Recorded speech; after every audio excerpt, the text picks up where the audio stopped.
Congratulations, Arsenal. I think it is finally your year. I think your pain and suffering is coming to an end this season after, 2, 3, 4 years or something of coming second. I think you're finally going to get your Premier League title because absolutely no one wants to put up a good and proper fight to you. Liverpool spend all the money in the world and decide they're going to put up absolutely no fight to anybody. And then us, we gave it a stab, we gave it a go. But let's all be real here. Let's not beat around the bush. Let's not pretend that this Manchester City team should be going on to win a league title. It should have been Liverpool. Arsenal are the best placed squad to go on and win a Premier League right now, but it should have been Liverpool who are challenging them or winning it. This Manchester City team is simply not ready. It's not there. I think there's a lot of things have to change in this squad, more than probably some people are comfortable enough to talk about. Now look, this comes off the back of a 1-1 draw with Brighton, a 1-1 draw with Chelsea, and was it a 1-1 draw with Sunderland? I don't even know anymore. It's 3 draws in a row, and each game was almost the exact same performance.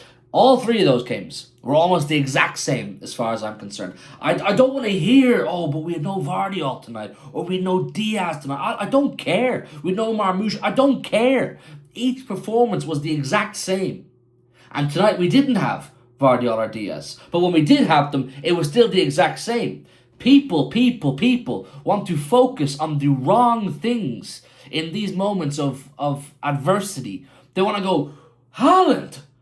Why isn't Haaland scoring that opportunity tonight?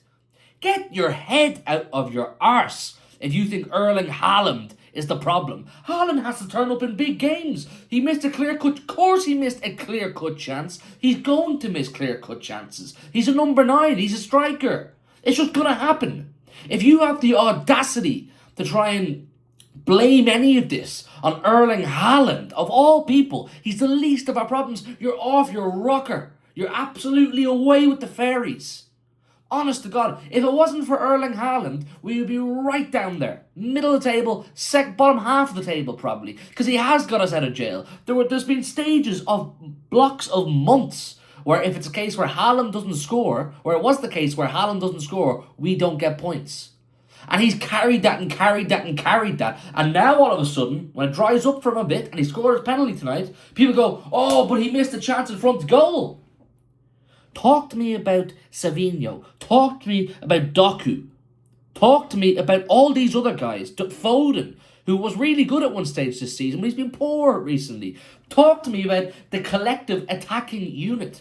We don't have a winger at the club right now. Look, Semenyo's doing his medical tomorrow. We'll talk about him when he arrives. But at this moment in time, after we've drawn 3 games in a row, we have no wingers at the football club who are capable of scoring a goal. I'm sorry, I do not care for how well Doku's playing or how many take-ons he's getting or how many crosses he's getting in. If you're not scoring goals, you're not good enough for Manchester City. Isn't that what you all said about Jack Grealish for a long time? Isn't it? Oh, he's good at this, he's good at that, but he doesn't score goals, so he shouldn't be playing for City.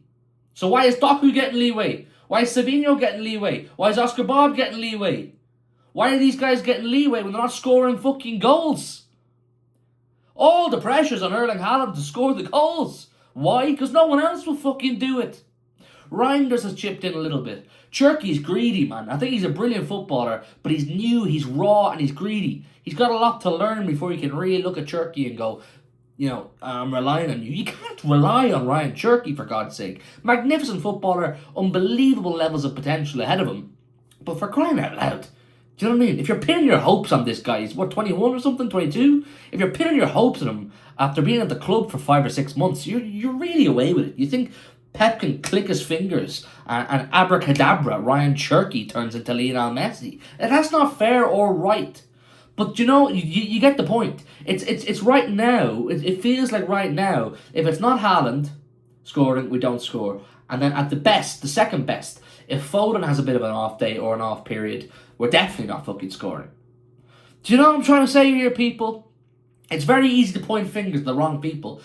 We're a million miles off being a title-winning team. We need so much more than just Antoine Semenyo and potentially Mark Guéhi. Yes, they will help. Yes, they maybe cup competitions, maybe Champions League, I don't know. You need a bit of luck on that and, one-off games and that kind of thing. Who knows? But But as far as the title goes, look at Arsenal's squad, people. Look at it. They have 2 and 3 players to every single position right now. I'm really not... I'm not fully bought into but they haven't won anything yet. They haven't won anything yet. That sounds nice when you say it. But watch them. You know what I mean? Watch them. They're grinding out the results in the hard games, and they're battering people in the easy games. We did that at one stage. We were that team at one stage. And we went on to win titles. I believe Arsenal will win the title. And I believe unless us or Liverpool get our acts together, they could win a few. They might be able to win a few. Because yes, it's took them quite a while now. I thought they would have won one already, or by now. But they put themselves in prime position to be quite dominant for a while. Take your blue tinted glasses off for a second. They have, and we haven't. Bad business has been something of ours for a while now. Letting Mahrez go, letting Sterling go, letting Palmer go, letting all these kind of players go, and not replacing them sufficiently. And I really don't want anyone to even think in the comments to have a go at me here and say, oh, but at the time when you let this player go, you said this. At the time, I thought we might sign someone worth talking about, but we didn't. Doku's not City standard, Savinho's not City standard. And if any of you think, oh, but Marmoush is going to come back and save the day, that's not fair either. The collective unit of the attack is so far off. The defence is so far off. No Vardiol, no Diaz. We're bringing back poor Max Alleyne, who's doing a great job at Watford. And we forced him back, and he did a good job tonight. Ake should be gone. Stones should be gone. We should have 2-3 more centre halves in the squad right now that are worth talking about than we actually do. It's frustrating, man. It's frustrating. Like I said, I tweeted about this a full time. I said something like you can't draw 3 games in a row. You can't have wingers who don't score. You can't have don't talk about injuries because it's quite clearly the attack of the problem. But people just don't want to hear it, man. People just don't want to hear it. Don't defend Haaland. All this kind of stuff. Look, I'm not going to go through it. It's just painful. It's just painful to watch at the minute. And I can't help but think that we put ourselves in this position, with bad business. Not buying sufficiently. Not adding to the squad adequately, The squad needs firepower. The squad needs goal scorers. And that is something that maybe we thought we didn't need going into the season properly. But we knew we needed other things, like centre-halves coming down the line and more midfielders coming down the line when Bernardo goes and Kovacic goes and so on and so forth. There's a lot of work to be done on this squad to be a title-challenging team again. We're miles off it. I'm sorry, we are miles off it. This is not a title-challenging team.